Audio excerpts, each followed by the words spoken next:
This movie starts off in a forest back in 1922. Two guys are running away from a scary monster that already got three of their friends. One of them gets caught, but the other guy manages to escape with a staff. He keeps running until he passes out. And then, out of nowhere, someone snatches the staff from him. In the present day, there's this girl named Zoe Caldera. She's chatting with her friend on a video call. They talk about how Zoe moved from America to Australia recently because her mom passed away from cancer. While they chat, Zoe accidentally burns the food she was cooking for her dad, and she feels bad about it because she wanted to make him a nice meal. Her dad understands that she's still sad about her mom and sometimes gets lost in her thoughts about their time together. The next day, Zoe and her school friends plan to go on a field trip to a national museum. They all hop on a bus, and Zoe sits next to Owen Clark, the bookworm of the group. In the back, there's Javier Torres and Caitlin Fisher, who are a couple and having a good time together. A bit late to the party, Kaylee Liu shows up and takes the empty seat in front of Zoe.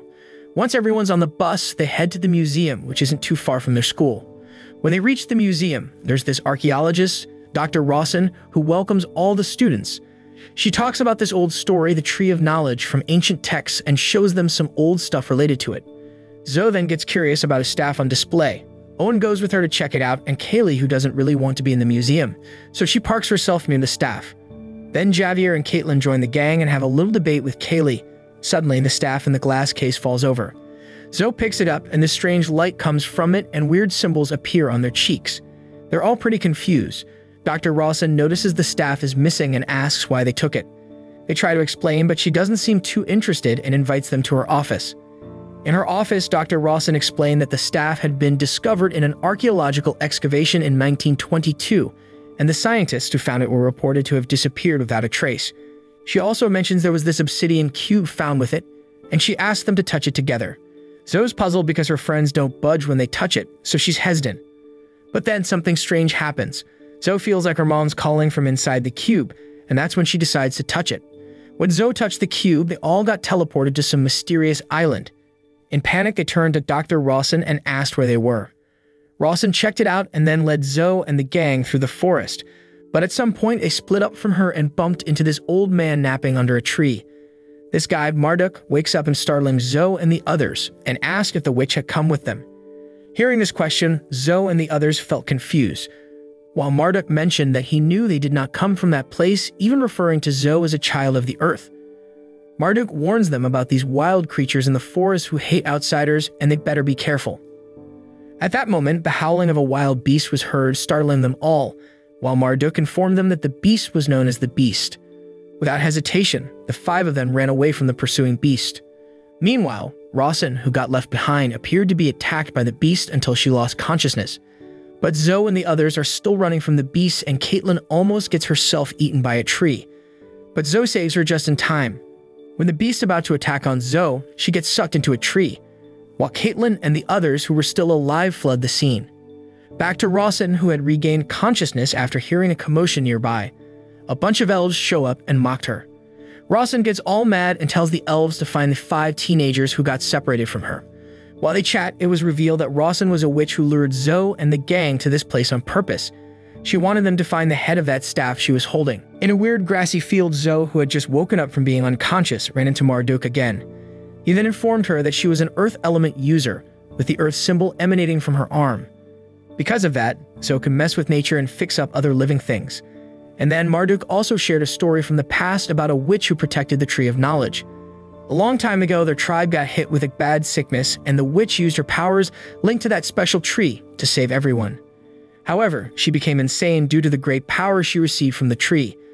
So Marduk and 4 other people with elemental skills had to lock her up to keep her away from the Tree of Knowledge. Since then, the witch had been trying all sorts of sneaky stuff to get back to it. Marduk needed Zoe's help to find this staff's head thing so it could get back where it belonged and keep the witch away. Otherwise, it could spell disaster for everyone. And Marduk told Zoe to cover herself in mud to hide her smell from some beast before she took off. After hearing all that, Zoe zipped out of the grassy field using some portal magic to find her pals. But she bumped into Rawson on her way and told her about all the stories Marduk had told her earlier. Calmly, Rawson claimed to be the witch from the story and tried to convince Zoe that all those stories were lies fabricated by Marduk. Rawson even had her own version of the tale. Zoe was pretty shocked and started wondering who to trust. Rawson said she was telling the truth and warned Zoe that her friends were in danger. Zoe remembered Caitlin and the gang, so she dashed off to find them. Meanwhile, Caitlin and the others were off in the forest trying to track down Zoe, who had gone missing. They stumbled upon this old rock covered in weird writings and symbols that looked a lot like the ones on their arms. Out of the blue, Kaylee, with her special powers, managed to read all those ancient symbols on the rock. She told everyone that the symbols on their hands represented earth, water, fire, wind, and Earth's power. Not long after that, Zoe finally caught up with them and told them to leave before some scary beast found them. When they checked out the carvings on the rock, Zoe explained that if they all teamed up with their elements, all the symbols would work, prompting all 5 teenagers to approach the stone with their arms outstretched, teleporting them to another part of the forest. Zoe then asked everyone to mask their smells with mud so that the beast couldn't sniff them out. Without wasting any time, they slathered mud all over themselves. While they were doing that, Zoe spotted a tiny fairy with broken wings, and she used her earth power to heal the fairy's wings, just like Marduk had mentioned before. Then Zoe told everyone they needed to find the staff's head and the Tree of Knowledge to save the world from destruction. With that mission in mind, they all set off on their adventure to hunt down the staff's head and the Tree of Knowledge, which had a power to give life. After a pretty long journey, the 5 of them reached a crossroads. Out of the blue, these human-like creatures suddenly appeared and claimed to be the guardian of the crossroads, saying that they could not continue their journey unless he allowed it. Owen, who was suspicious, got closer to one of these creatures and causing him to suddenly freeze and disappear. Javier felt angry that his friend had been taken away by the humanoid being, but when he attempted to challenge the creature in front of him, Javier also froze and disappeared like Owen. Zoe begged the creature to bring back her friends, but the Crossroads Guardian asked for something valuable in return. Caitlin and Kaylee gave their earrings and some money, but the Guardian didn't like it, so he froze them and removed both of them. On the other hand, Zoe decided to give up her mom's bracelet, which had a special story behind it. When the Guardian heard Zoe's story, he finally melted and opened up a portal to return her beloved bracelet. Over on the other side, Caitlin and Kaylee ran into a man with a rat-like face, and they asked him for help finding their friends. He invited them to meet someone who could lend a hand. Meanwhile, Zoe ended up in a snowy forest and got all chilly and cried, thinking her journey would never end. Lucky for her, she ran into Javier, who had found something important. He took her to meet a woman with rat-like features who was busy doing some magical knitting and growing trees. Not long after, Caitlin and Kaylee showed up with the rat-faced man, and the woman, who could create just about anything, immediately took them to a place where she served various meals for Zoe and her friends. Then the rat-faced woman made a portal that showed where Owen was stuck in a cave. They saw he was in trouble because of some beast, so they pulled Owen out of there and rushed off to continue their search for the staff's head and the Tree of Knowledge. Meanwhile, the rat-faced woman closed the portal, and sneaky Kaylee grabbed a piece of it that had fallen. That night, the 5 of them took a rest and lit up a campfire to keep warm. Kaylee stepped in to help Owen figure out the codes he found in the cave using that shard from the portal. Out of the blue, they heard footsteps approaching, and it made them all hide. They spotted some elves coming their way from behind the bushes, so they hurriedly leave before any other creatures could spot them. On their journey, something strange happened. Zoe and her friends got sucked into the ground and ended up in this weird dimension. There they saw a mirror that showed their deepest, darkest fears. Zoe, driven by her dark side, seemed to want to jump into the mirror, while Caitlin, who saw her own dark side, got all mad and used her powers to smash that mirror. She also saved her friends from getting sucked in. When Caitlin realized Zoe had gone into the mirror, she went in after her. At first, Zoe didn't want to leave because she was still grieving for her mom and felt like she couldn't be a hero or save anyone. But Caitlin talked her into it, telling her she was already a hero to all of them, and eventually Zoe agreed to come out of the mirror with Caitlin. Once they escaped that mirror's trap, they reached a coastal area and found a big box.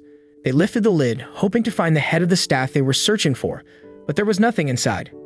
Right after that, Rawson showed up in her true form as a witch, surprising the teenagers. Caitlin and the gang seemed pretty miffed at Zoe for claiming to know Rawson's secret. Zoe admitted she hadn't told her friends earlier because she wasn't sure about all the info she had, and she thought she'd get answers once they found the staff's head. Meanwhile, Rawson revealed that she had been trying to bring the owners of the 5 elemental powers to that place for years, and she had even known that Zoe and the others were heirs to these 5 elements. She'd been pulling the strings in their lives since they were kids, making all sorts of things happen, even like that cancer Zoe's mom had, which was her creation. Zoe got mad and sad hearing all of this, but Rawson didn't care because her goal was to use the power of the Tree of Knowledge to bring back all the people in her tribe who had died from a plague. At the same time, Kaylee was used the portal shard she had brought from the rat-faced man to create a portal that could send the beast to the coast, causing the wild creature to attack Rawson. While the witch was busy dealing with the beast, Kaylee and the others made another portal and leave the place. But the beast still caught up to them. Right before the beast went on the attack, Zoe used her earth power to calm it down and spotted a piece of the staff's head on the beast's body. After Zoe removed the staff's head, it caused both her and the beast to lose consciousness. Later on, Rawson showed up and wanted the staff's head, but the four of them tried to resist, causing the witch to make them all unconscious. When Zoe woke up, she decided to give in and hand over the staff's head to save her friends. Rawson was feeling pleased, immediately merged the head with the staff she carried and forcefully made Zoe pierce the barrier of the Tree of Knowledge, which she had never been able to penetrate before. That's when Marduk tried to stop Rawson, who turned out to be his younger sister. But she insisted on using the staff on him to bring back everyone in their tribe. Zoe tried to save him using her earth power, but it didn't work. Before his death, Marduk told Zoe to let go of her past so she could face the future. He also said the Tree of Knowledge was just like any other tree. After saying all that, Marduk took his last breath and disappeared. Rawson pushed Zoe to use her earth element to open the gate of the Tree of Knowledge so she could take the tree's power.